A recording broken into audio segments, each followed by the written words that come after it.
Assalamu alaikum to everyone and very good evening to all of you. Kindly check visibility and audibility. Jaldi. Am I audible?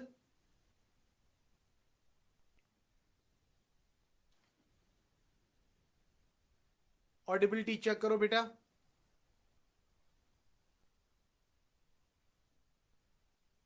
Hello. Okay, all clear? चलिए. Okay बेटा.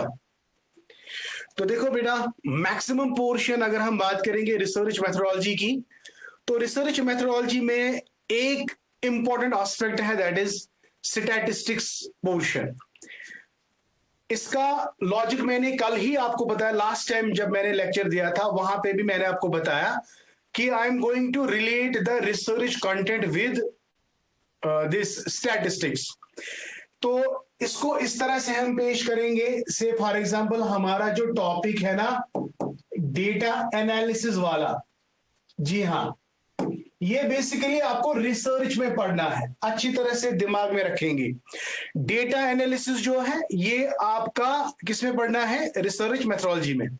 ये data analysis या तो आपका data qualitative होगा, qualitative right, या आपका होगा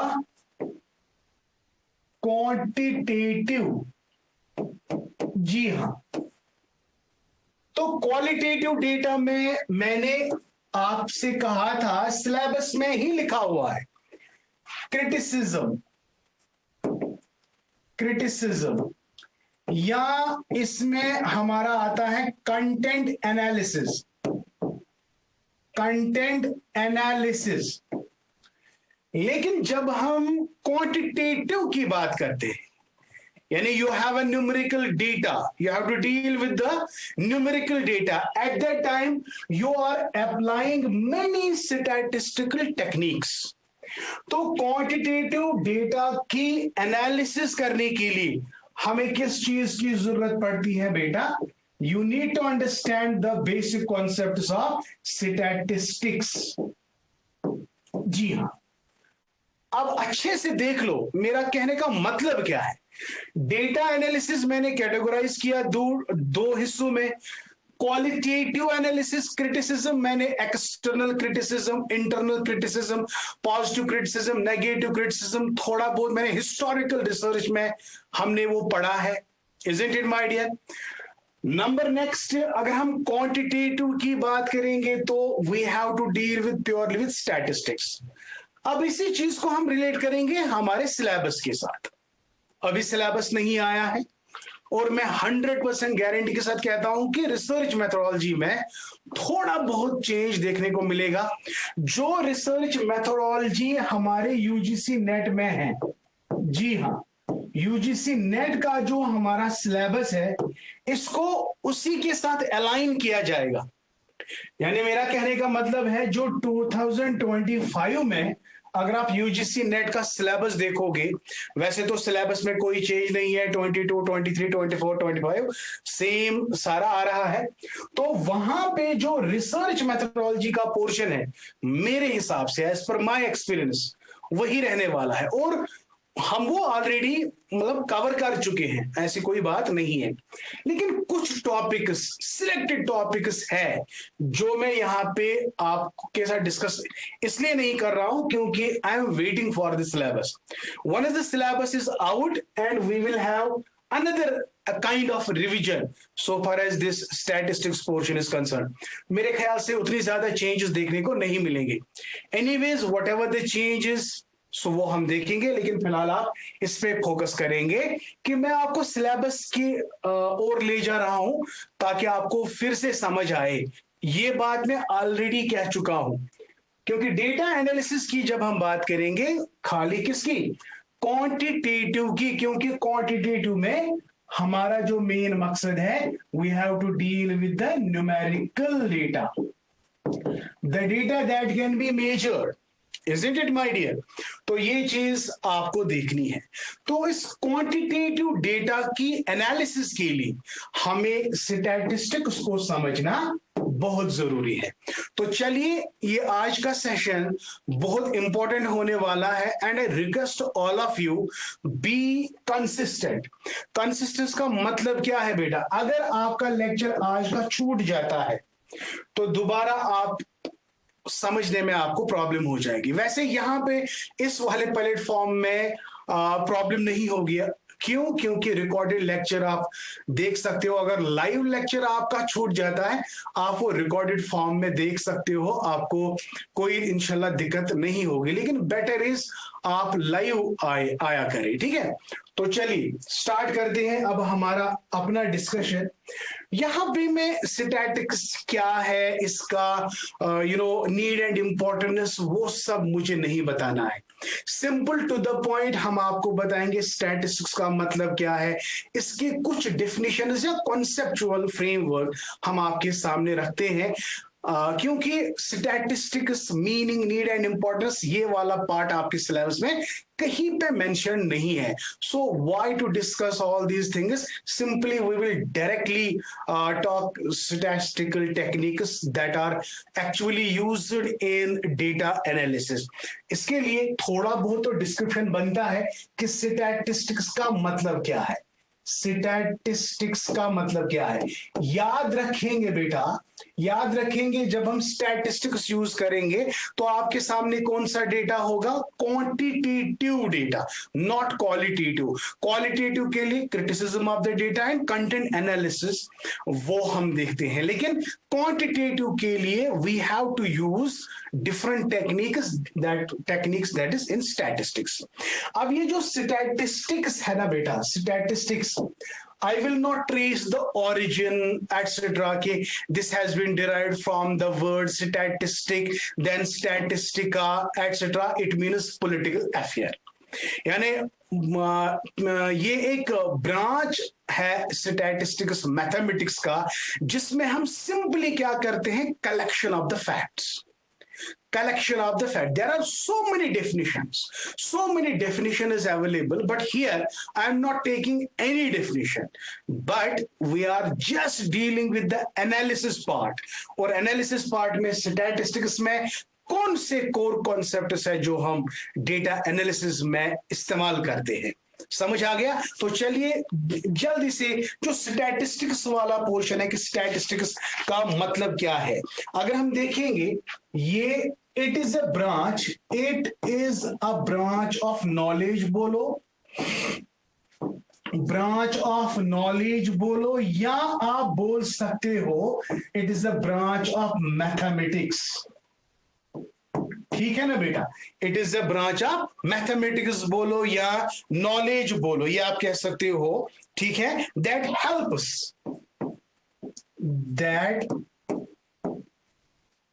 helps us to study, that helps us to study in the scientific collection, in the scientific,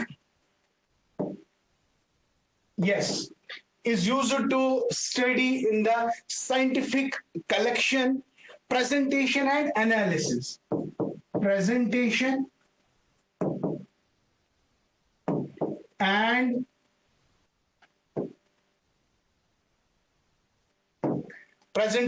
and analysis of numerical facts, of numerical facts। बेटा अगर आप जितने भी डेफिनेशंस देखोगे ना, डेफिनेशंस में हर एक डेफिनेशन में आपको कॉमन चीज देखने को मिलेगा, कैलकुलेशन ऑफ न्यूमेरिकल फैक्ट्स। कोई बॉयले कहता है it's a scientific study of collection of facts, numerical facts वगैरह। तो सिंपल सी बात है कि स्टैटिस्टिक्स, मैं नहीं बोलूंगा कि statistics is called a king subject, is called a political affair. Isn't it? It has been derived from Greek word, Latin word, Spanish word, statistica, statistic, etc. Isn't it? So keeping all the definitions in your mind, आप क्या कहोगे sir, ये वो branch है या branch of knowledge बोलो या branch of mathematics बोलो जो हमें हेल्प करता है किस में, to study the scientific collection, scientific presentation and scientific analysis of numerical data. जो भी आप डेटा कलेक्ट करते हो उसको प्रेजेंट करने का कोई तरीका होता है, इसको एनालिसिस करने का कोई तरीका होता है, उसके लिए स्टैटिस्टिक्स एक साइंस है जो हमें collection, presentation, summarisation, organisation extra में मदद देता है। And it is purely dealing with what, numerical facts. This thing you have to keep in mind. Okay, तो स्टैटिस्टिक्स आपको समझ आ गया कि deals with the numerical facts. इतना काफी है बेटा, इतना काफी है, लेमैन के लिए इतना काफी है। If you don't have the knowledge of statistics, simply आप याद रखेंगे स्टैटिस्टिक्स में हम डील करते हैं collection, presentation and analysis of numerical data. Fine, very good. तो चलिए बेटा, हाँ अब जो इंपॉर्टेंट है, जो क्वेश्चन आ सकता है, जो क्वेश्चन आ सकता है, who is credited as the father of modern statistics, तो याद रखेंगे रोनाल्ड ए फिशर। जी हाँ बेटा, आपको याद रखना, ये वाला पॉइंट मैं इसको हाईलाइट कर रहा हूं, तो इसको मैं इंपॉर्टेंट बता रहा हूं कि Ronald A Fisher is credited as the father of statistics. According to Ronald A. Fisher, statistics is defined in two ways. ये क्वेश्चन आ सकता है, ये क्वेश्चन आया है, that is why I am asking you. ठीक है, तो यहां पे लिखेंगे according to Ronald A Fisher, statistics is defined in two ways. यहां पे मैं लिखूंगा statistics is defined in two ways. मैंने ना यहां पे एक्सप्लेन नहीं करना है, आपको वर्ड्स को कैच करना है, जो आप to the point simple simple याद रखेंगे। पहला मैंने कहा statistics is defined in two ways, one is singular way, singular definition. याद रखेंगे जब आप सिंगुलर डेफिनेशन की बात करोगे, स्टैटिस्टिक्स इज अ मेथड। जी हाँ बेटा, अब याद क्या रखना है, क्वेश्चन कैसे आएगा, in terms of singular definition statistics is the method. ये याद है, मैं फिर बाद में बताऊंगा। आप याद रखेंगे सर ये वो मेथड है, इट इज अ मेथड। क्या मेथड है, क्या करते हैं, जिससे हम कलेक्ट डेटा करते हैं, क्लासिफाई डेटा करते हैं, डिस्क्राइब डेटा करते हैं, बात खत्म। लेकिन जब हम डेटा को कलेक्ट करते हैं, फिर हम डेटा के साथ पूरा डिटेल में बात करते हैं। You are dealing with the data. First of all what you are doing, you are collecting the data. Data आपके पास आ गया, ठीक है बेटा, उस डेटा के साथ आप क्या करते हो, इसको आप डिस्क्राइब करने की कोशिश करते हो। अभी जो डेटा है ना, ये data itself is a plural term, क्योंकि डेटा डेटम से निकला है। डेटम का मतलब है सिंगुलर, एक इंफॉर्मेशन। डेटा का मतलब है मेनी इंफॉर्मेशंस, राइट। तो याद रखेंगे अगर हम प्लूरल की बात करेंगे, ये ऐसे ही क्वेश्चन आते हैं, प्लूरल डेफिनेशन की बात अगर करेंगे, so it is the data here. अब नटशेल में आप क्या याद रखेंगे, one, if you are talking about the singular definition, you have to say that statistics is a method. If you have to say what is statistics in terms of plural definition, then you have to say statistics is all about description of the data. As a method, singular definition. As a plural definition, you have to deal with the data. I hope बेटा आपको समझ आ गया, ठीक है ना? Is that clear? Very crispy, very simple. I guarantee you are going to enjoy it. Your statistics must be on your fingertips. क्योंकि मुझे यहाँ पे कैलकुलेशन नहीं करना है कि एक दिन में मीन दिखाऊंगा, नहीं, मुझे पूरा स्टैटिस्टिक्स 2, 4, 5 लेक्चर्स में क्लोज करना है, ठीक है? तो इसलिए be regular. All right. I hope beta you are very much enjoying the lecture and I am making it very simple. Okay, बात खत्म. आपको समझ आ गया कि आर फिशर को आपने याद रखा. आर फिशर ने कहा स्टैटिस्टिक्स दो तरह का है. वन इज सिंगुलर डेफिनेशन, उसमें मेथड याद रखेंगे. अनदर इज प्लूरल डेफिनेशन, इसमें डेटा याद रखेंगे. ठीक है, आगे बढ़ते हैं. अब है असल में आपको क्या पढ़ना है वो यहां पे मैं दे रहा हूं. तो यहां पे मैं लिख रहा हूं कि क्लासिफिकेशन. जी हां, क्लासिफिकेशन या आप बोल सकते हो types of statistics. Types of statistics बेटा वेरी इंपॉर्टेंट, वेरी इंपॉर्टेंट. आपको याद रखना है. ये जो मैं टेबल बना रहा हूं ना, यहां पे मैं एक फ्लो चार्ट बनाऊंगा. आप घर में भी ये फ्लो चार्ट बनाएंगे, फिर आप बॉल के साथ इसको पेस्ट करेंगे. जो ही आप उठोगे उस पर नजर पड़ेगी तो आपको ये याद रहेगा. सिंपल ट्रिक है. ठीक है, तो जब हम स्टैटिस्टिक्स को डिवाइड करते हैं ना बेटा, we have generally two types of statistics. We have generally two types of statistics. One is called as descriptive. We have descriptive statistics. बहुत simple. Another, we have inferential statistics. We have inferential statistics. ठीक है जी.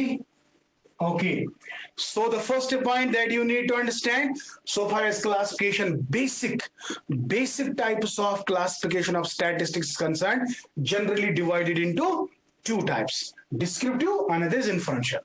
Same मैं already पढ़ा चुका हूं. Catch the word describe. What actually you have to describe? Data. In descriptive statistics, we collect the data, we classify the data, we organize the data, we analyze the data, and we interpret the data. So याद रखेंगे आप descriptive में OSS या organisation, summarization, simplify करना and describe करना. Simply describe. तो description में आपका क्या आता है? तो यहां पे मैं लिखूंगा थोड़ा, यहां से मैं लिखूंगा. और हाँ बेटा, और एक बात मैं भूल गया, इसका जो नोट है ना जो मैं इस वक्त पढ़ा रहा हूं, मेक द नोट योरसेल्फ. क्योंकि ये एवरीथिंग मैथमेटिकल में आएगा तो यहाँ पे मुझे नोट बनाने में थोड़ा दिक्कत होगी.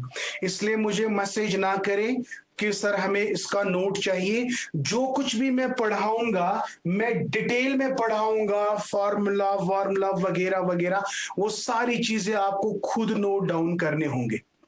ठीक है बेटा. तो so far as this chapter is concerned, you have to prepare your notes yourself. खाली इस चैप्टर को लेकर बाकी मैं नहीं बोल रहा हूं. ठीक है, ओके, ये आप याद रखेंगे. तो डिस्क्रिप्टिव स्टैटिस्टिक्स में हम क्या करेंगे? हम डेटा को क्लासिफाई करते हैं, डेटा को टैबुलेट करते हैं. ठीक है ना, डेटा को ऑर्गेनाइज करते हैं, शाबाश, डेटा को समराइज करते हैं और डेटा को सिंप्लीफाई करते हैं. Classification, tabulation, organization, summarization, simplification. So in order to make the data classified data, class में क्यों करते हैं? ताकि फिर हमें आसानी होती है कि डेटा को हमने कहां से लाया. ठीक है, तो क्लासिफिकेशन, टैबुलेट, कलेक्शन आप पहला कलेक्शन है. Collection, classification, tabulation, organisation, summarisation, simplification. तो ये चीजें आपको दिमाग में रखनी है. एंड इससे क्या हो रहा है? इससे एक्चुअली हमारा जो भी डेटा है वो हम डिस्क्राइब कर रहे हैं. तो डिस्क्रिप्शन का मतलब क्या है? डिस्क्रिप्शन का मतलब है क्लासिफिकेशन, ये सारी चीजें. आई होप बेटा दिस इज वेरी सिंपल. अब कोई मुझे कहेगा कि ये थोड़ा ड्राई है, तो बिल्कुल भी नहीं है, मजेदार सब्जेक्ट है बेटा. Once you understand, I swear by Almighty Allah, you will love to study it. You will love to study it, but you need to understand it first. When you understand it first, you will definitely love. अब कोई भी बच्चा जो है ना, जिसने 10 साल के बाद शुरू किया है, तो प्लीज एंड प्लीज वो ये ना कहे कि ये अब खतरनाक वाला सब्जेक्ट है, क्योंकि मैं इसको बहुत ही आराम से अच्छे से सिंप्लीफाई करा रहा हूं, इसलिए आपको ये याद रखना है। चलिए आगे बढ़े, आगे बढ़े बेटा, शाबाश।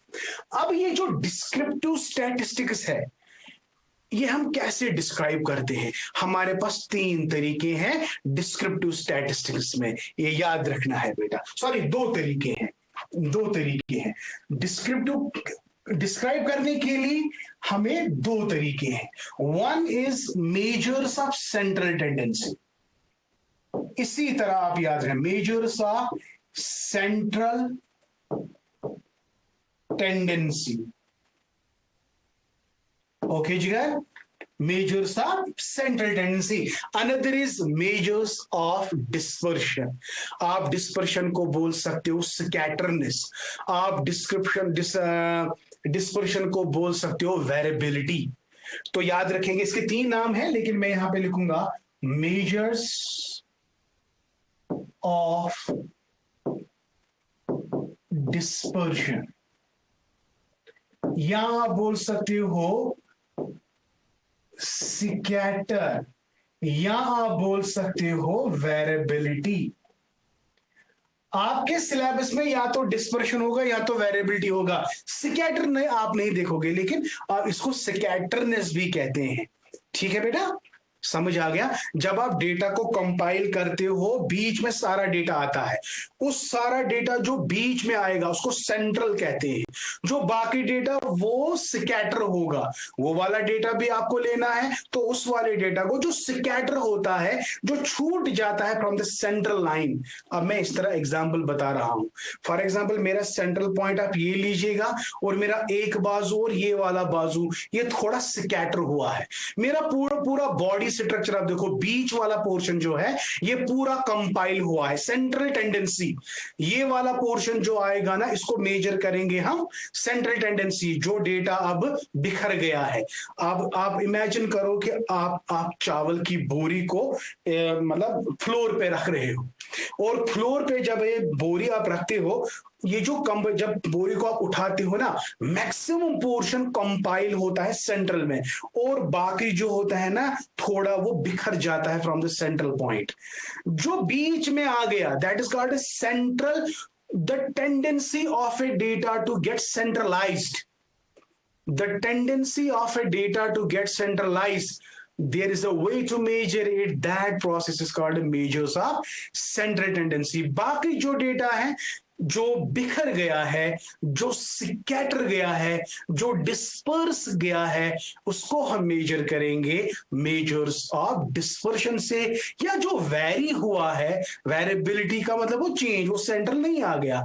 Got my point? तो बेटा क्या याद रखा आपने? कल ना एक क्वेश्चन आता है, which among the following can be included under descriptive statistics. याद रखेंगे, डिस्क्रिप्टिव स्टैटिस्टिक्स के अंदर आपको 2 चीजें हैं, one is measures of central tendency, another is measures of dispersion और स्कैटरनेस और वेरिएबिलिटी। बात खत्म। आई हो बेटा आपको समझ आ गया। चलिए इसको आगे ले जाते हैं, फिर मैं दोबारा इस आपको दिखाऊंगा। हो गया, चले भाई, हो गया मेजर्स ऑफ सेंट्रल टेंडेंसी। अब number next point, that is very much important, तो जो आपको याद रखना है, सेंट्रल टेंडेंसी में हम 3 चीजें रखते हैं। ये याद रखना, अक्सर ये क्वेश्चन आता है, which of the following belongs to measures of central tendency. मैं 3 लिख रहा हूं, ये 3 आपको याद रखने, इसमें डेफिनेटली क्वेश्चन आएगा, डेफिनेटली क्वेश्चन इसमें आएगा कि आप हमें बताओ, फॉलोइंग 4 ऑप्शंस दिए गए होंगे, और 4 ऑप्शंस में आपको ये कहा गया होगा कि इसमें कौन सा मेजर है जो सेंट्रल टेंडेंसी में आएगा। इसका ऑप्शन या तो ऑल ऑफ द अबव होगा, या 4 में से कोई दिया गया होगा, वो आप देख लेंगे बेटा। ये सिंपल क्वेश्चन है, और सिंपल क्वेश्चन भी आ सकता है। ऐसा ना सोचे, बहुत सारे बच्चे ना हायर लेवल का कॉन्सेप्ट पढ़ेंगे, लेकिन ये पीजी वाला मामला है, यहाँ पे नेट पैटर्न हो सकता है, नेट पैटर्न भी आएगा, लेकिन वहां पे बेसिक्स भी आपके क्वेश्चन आएंगे। यू रिमेंबर दिस थिंग, ये याद रखेंगे। तो मेजर्स ऑफ सेंट्रल टेंडेंसी में आपका पहला आएगा मीन, आपका पहला आएगा मीन, ये याद रखेंगे, ठीक है। अनदर आपका आएगा मीडियन, अनदर आपका आएगा मीडियन। देखो यहाँ पे मुझे कैलकुलेटेड वाला पार्ट आपको नहीं बताना है, लेकिन कुछ कैलकुलेशंस आएंगे जो आपको दिमाग में रखने हैं। Another is mode, another is mode. पहले मैं थोड़ा इसको इलॉबरेट करूंगा, फिर हम वन बाय वन इसको उठाते हैं। पहले हम इस पे ले चलते हैं आपको। अब मीन जो है, मीन हम डिनोट करते हैं एक्स बार, हम मीन करते हैं डिनोट एक्स बार। मीडियन को हम ऐसे रखते हैं, मीडियन इज एम, ठीक है बेटा। और मोड जो है it is denoted by Z, ये याद रखना है, ये याद रखना है बेटा। अब यहां देखो सेंट्रल टेंडेंसी में, रिसर्च में जब आप रिसर्च करते हो, डेटा को एनालाइज करते हो, सबसे ज्यादा स्टेबल मेजर जो हम रिसर्च में यूज करते हैं वो है मीन। फिर बाद में मत कहना कि हमें खबर नहीं थी।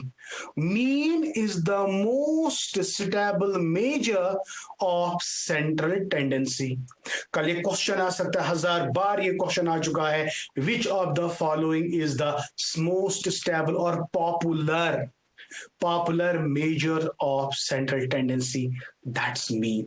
Why? Because we are using it in the data analysis part, right? तो यहाँ पे वो हम आगे, वो मैं आगे भी आपको बताऊंगा। मुझे से फॉर एग्जांपल मीन के कैरेक्टरिस्टिक्स आपको बताने हैं, मीडियन के कैरेक्टरिस्टिक्स। फिलहाल मैं आपको फ्लो चार्ट दे रहा हूँ, फ्लो चार्ट में आपको किन किन चीजों को देखना होगा ये मैं आपको बता रहा हूँ।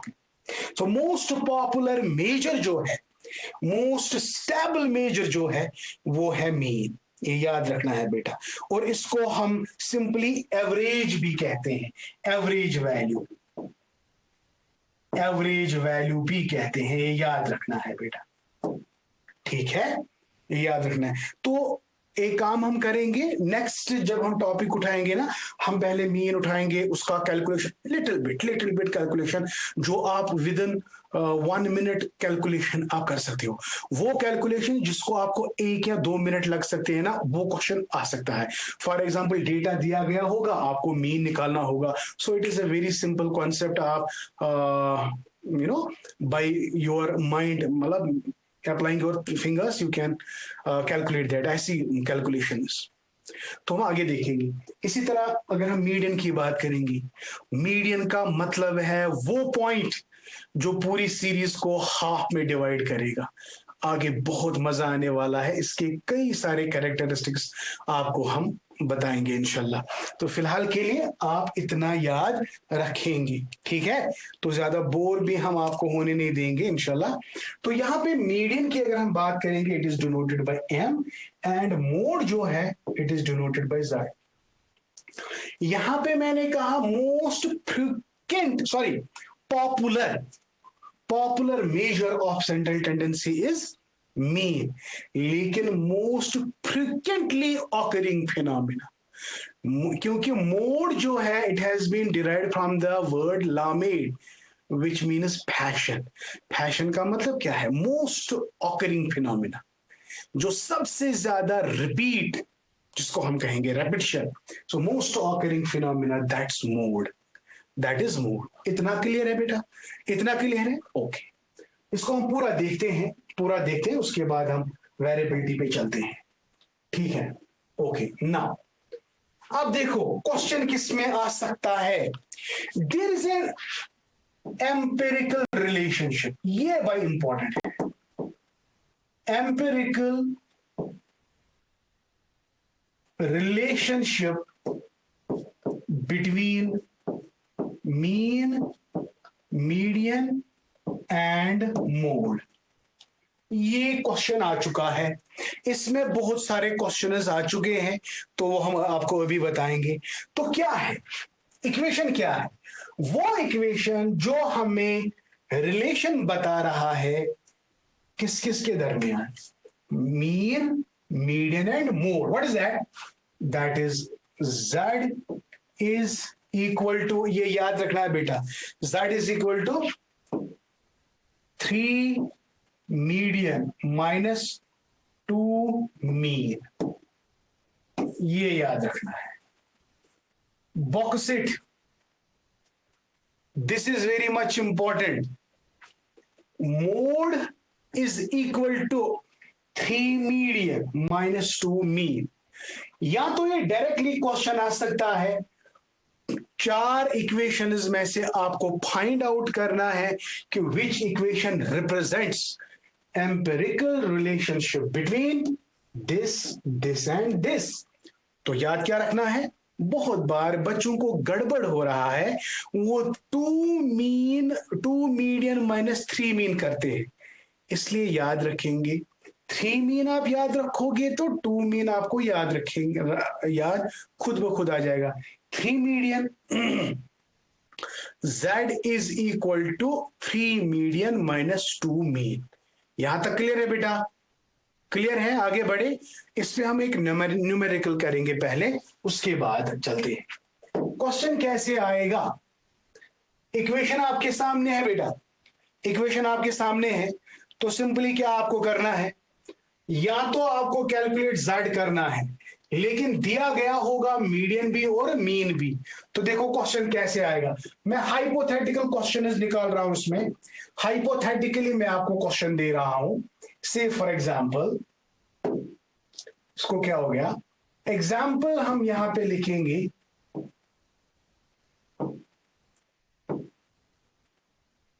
Find mode if median is 3 and mean is 2। Simple सी बात है, you have to simply put these values into this equation।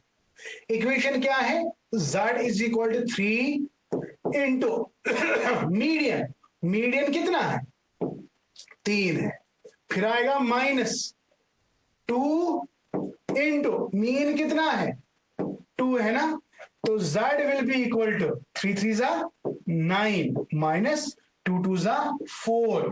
तो जनाब क्या आंसर आएगा, what is the mode, mode is 5। ऐसा क्वेश्चन आएगा, इसको 2 घंटे लगेंगे कैलकुलेशन में? बिल्कुल भी नहीं, आधा सेकंड भी नहीं लगेगा, 30 सेकंड्स में आप इसको, इसका आंसर दे सकते हो। अब इसी तरह इक्वेशन को आप इधर से इधर करो, या कभी आपको बोला जाएगा मीडियन निकालो। देखो फॉर एग्जांपल, अगर आपको मीन बोला जाएगा निकालने के लिए, इस इक्वेशन को आप यहां ट्रांसफर करो तो z will be equal to -3 median is equal to -2 mean. ठीक है ना बेटा? तो इसी तरह z, मैंने क्या लिखा, अगर आपको x कैलकुलेट करना होगा या मीडियन कैलकुलेट करना होगा, आपको इक्वेशन को रीअरेंज करना है। और आपको पता है कि अगर ये वाला प्लस है, अगर यहां ट्रांसफर किया जाएगा तो ये माइनस बन जाएगा, फिर इसको डिवाइड 2 करेंगे, आपका मीन निकल के आएगा। इसी तरह z यहां पे है, अगर मीडियन निकालना है, ये -2x को अगर यहां ट्रांसफर करोगे, ये z + 2x बनेगा, तो फिर आपको 3 मीडियन में m निकालना है और ये 3 इसका डिवाइड हो जाएगा। I hope it. ज्यादातर क्वेश्चंस कैसे आते हैं, प्रीवियस ईयर क्वेश्चंस को देखने के बाद जो सबसे रिपीट हुआ है वो हुआ है खाली आपको z निकाल के देना है। जितने भी क्वेश्चंस जो मुझे नजर पड़ी ना, वो क्वेश्चन ज्यादातर किस में आते हैं, z। तो यार सिंपल, आपको इस इक्वेशन को छोड़ना नहीं है, इक्वेशन को याद रखना है, 3 मीडियन -2 मीन, ऐसा क्वेश्चन आ चुका है और चांसेस है इसमें न्यूमेरिकल वो पूछ सकते हैं। ठीक है, तो हो गया, ये वाला पार्ट तो क्लियर हो गया, लेकिन इसको हमने थोड़ा डिस्क्राइब करना है। मीन के कुछ 5-6 कैरेक्टरिस्टिक्स, मीडियन के कुछ 5-6 कैरेक्टरिस्टिक्स, मोड के 5-6 कैरेक्टरिस्टिक्स, क्योंकि कभी कभी कैरेक्टरिस्टिक्स में भी मैं नहीं चाहता हूं, मैं कोई भी पार्ट छोड़ना नहीं चाहता हूं, दैट इज वाई मुझे ज्यादा टाइम लग रहा है। ठीक है, तो दैट इज वाई अभी सिलेबस का भी कोई अता पता नहीं है। I am very much worried about the syllabus कि पता नहीं है क्या किया होगा सिलेबस में। एनीवेज आपको आगे पढ़ना है तो देखते हैं कहाँ पहुंचते हैं। तो यहां तक क्लियर है बेटा? यहां तक is everything clear my dear? तो चलिए, देखो हो गया मेजर्स ऑफ सेंट्रल टेंडेंसी, तो आपको अल्हम्दुलिल्लाह समझ आ गया होगा। अब ये वाला पार्ट हम उठाएंगे, इसको मैं इरेज करूंगा, मैं नए से लिखूंगा। देखो, मेजर्स ऑफ डिस्पर्शन, या आप बता सकते हो वेरिएबिलिटी, जो अभी मैंने कहा, और या आप कह सकते हो स्कैटर। तो इसको ना चार हिस्सों में, there are four types of what? There are four types of variability, ठीक है, ये याद रखेंगे, this is very much important। सबसे पहले है range, range is the first one, okay? Another is average deviation, या मीन डिविएशन, क्योंकि मैंने एवरेज आपको बोला था, एवरेज का दूसरा नाम मीन है, mean deviation. Another is quartile deviation, quartile deviation, ठीक है, okay okay. And another is standard deviation. फिलहाल आप लोगों ने सीखा कि सेंट्रल टेंडेंसी में तीन चीजें हैं, डिस्पर्शन में चार चीजें हैं। You have range, you have average deviation, you have quartile deviation, you have standard deviation। और इसमें मैं एक चीज ऐड कर रहा हूं बेटा, ओनली वन थिंग, जो सबसे ज्यादा मेजर स्टेबल है, जो सबसे ज्यादा स्टेबल रखने वाला है, that is standard deviation. Most popular or you can say stable measure is SD, यानी स्टैंडर्ड डिविएशन। और जो सबसे ज्यादा सिंपल मेजर है, सिंपलेस्ट मेजर ऑफ डिस्पर्शन, वो है रेंज। ये याद रखेंगे बेटा, ठीक है? तो this is what we called as, तो मेजर्स ऑफ डिस्पर्शन में क्वेश्चन कैसे आएगा? आपको क्वेश्चन पूछा जाएगा, which of the following is the most stable measure of dispersion, आपका आंसर आना चाहिए स्टैंडर्ड डिविएशन। क्वेश्चन आ सकता है, which of the following is the most simplest form of dispersion, आपका क्वेश्चन रेंज है। या क्वेश्चन आ सकता है, आप नीचे दिए गए पैरामीटर्स में बताओ कौन सा पैरामीटर डिस्पर्शन के साथ बिलोंग करता है। अगर इन चार में से कोई है तो आपको वो ऑप्शन रखना है। क्वेश्चन इसमें आएंगे बेटा, कोई बात नहीं है। तो बहुत सारे बच्चे मुझे कह रहे थे, सर आप एक मॉक टेस्ट लाइए रिसर्च मेथोडोलॉजी में।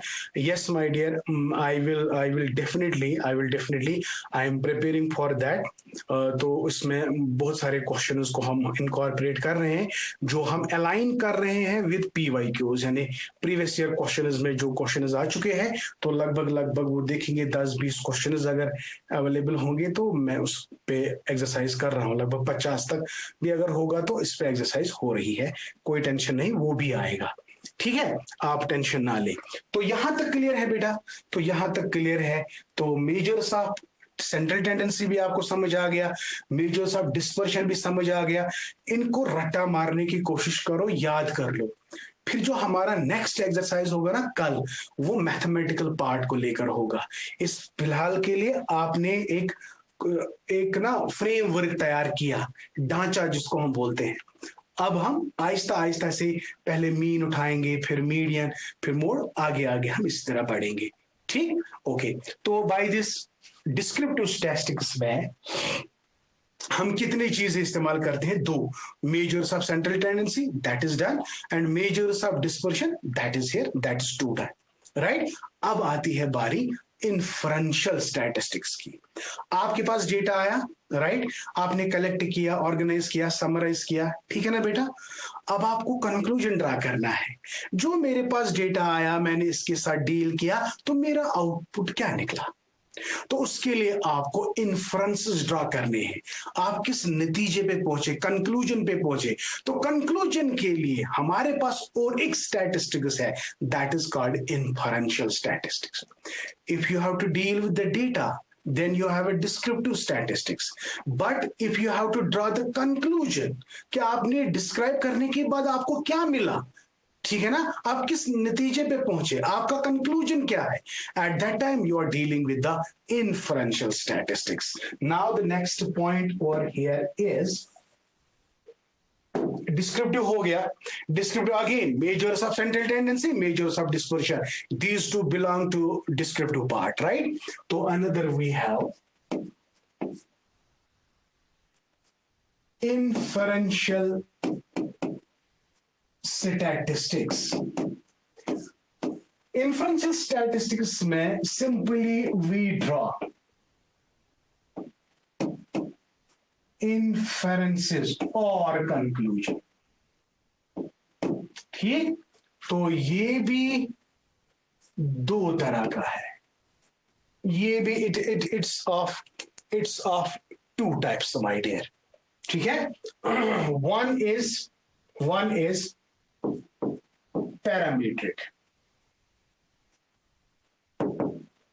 parametric statistics, ये याद रखना है बेटा। Another is non-parametric statistics. ठीक, अब यहां पे अगर हम इसको डिस्क्राइब करेंगे तो that will not be better today. तो इंशाल्लाह tomorrow I will be coming up with central tendency के मेजर जो कैलकुलेशंस है, उसके बाद मैं पैरामीट्रिक, क्योंकि पैरामीट्रिक में you have to deal with normal probability curve, you must be knowing what is normal distribution. तो इसमें टी टेस्ट, एनोवा जैसे टर्म्स का इस्तेमाल होता है, different methods in parametric statistics. इसी तरह मैन व्हाइटिनी यू टेस्ट, काई सुकेर टेस्ट, विल्कॉक्सन टेस्ट, ये एग्जांपल्स हैं नॉन पैरामीटर टेस्ट के। लेकिन यहाँ पे भी 4-5 कैरेक्टरिस्टिक्स है, यहाँ पे भी 4-5 कैरेक्टरिस्टिक्स है, इंशाल्लाह वो हम नेक्स्ट लेक्चर में पढ़ेंगे। लेकिन फिलहाल के लिए आपका जो ढांचा तैयार हुआ ना, फ्रेमवर्क जो तैयार हुआ, वो यही है। तो स्टैटिस्टिक्स, तमाम जितने भी स्टैटिस्टिक्स है, it is revolving around these two things. One, descriptive statistics, another inferential statistics. Parameter में अगर हम जाएंगे तो समंदर है, डूब के जाएंगे, है ना, वो उतना ज्यादा इसमें बड़ा बड़ा है। पैरामीट्रिक स्टैटिस्टिक्स एक बहुत बड़ा इल्म है, इसी तरह नॉन पैरामीट्रिक बहुत बड़ा इल्म है। तो इसमें देखेंगे क्या कैरेक्टरिस्टिक्स यहाँ पे हैं और कौन कौन से कैरेक्टर्स यहाँ पे हैं। हमें एक डिफरेंस क्रिएट करनी है पैरामीट्रिक और नॉन पैरामीट्रिक, क्योंकि इसमें अक्सर क्वेश्चन आते हैं कि नॉन पैरामीट्रिक टेस्ट में अजम्पशन बताओ, पैरामीट्रिक में तो इसके अलग अजम्पशन है, इसके अलग अजम्पशन है। वो सारी चीजें हम डिटेल में बात करेंगे। फिलहाल के लिए आज इतना ही। आपका जो स्ट्रक्चर फ्रेमवर्क आपको जो मैंने बताया वो आपको मिल गया। इसको आप याद करेंगे, अच्छी तरह से याद करेंगे। Once this class is over, after that spend at least 20 minutes to recapitulate all, try to make notes out of it। तो जो भी मैं पढ़ाऊंगा तो वो सारे पॉइंट्स आपको अच्छी तरह से पॉइंट आउट करने हैं, ठीक है। तो this is all for today. मैं अब चैट ओपन कर लेता हूं and I need your suggestions कि कैसा लगा आपको स्टैटिस्टिक्स। सच बोलना, बोरिंग लगा? कितना बोरिंग लगा? अगर मजा आया तो कितना मजा आया? तो हालांकि मैंने अभी कुछ पढ़ाया ही नहीं, सिंपल वे में आपको पढ़ा रहा हूं। आगे आगे थोड़ा बहुत कॉन्सेप्ट कॉम्प्लेक्स होने वाले हैं, बट आपको घबराने की जरूरत नहीं है। जब तक हम हैं आपको कोई गम लेने की जरूरत नहीं है। तो चलिए स्टार्ट करेंगे आप अपना feedback. Right.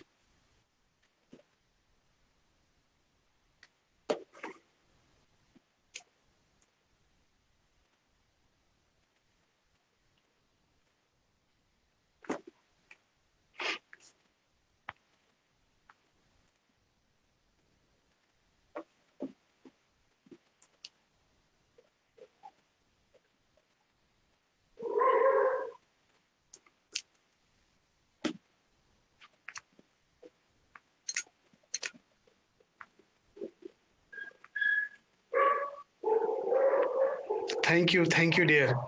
Anisha, very good, Shazia. Ayman, Alhamdulillah, spoke the point. Thank you.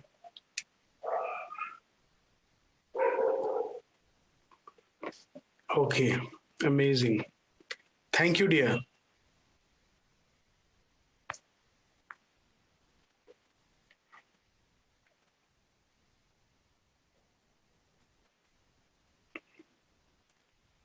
Okay.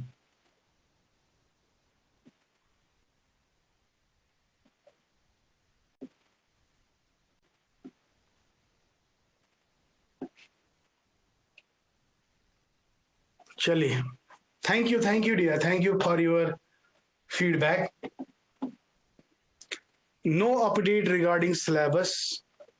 जो ही निकलेगा ना आपको पता चल जाएगा. No update. Okay, dear. Thank you so much.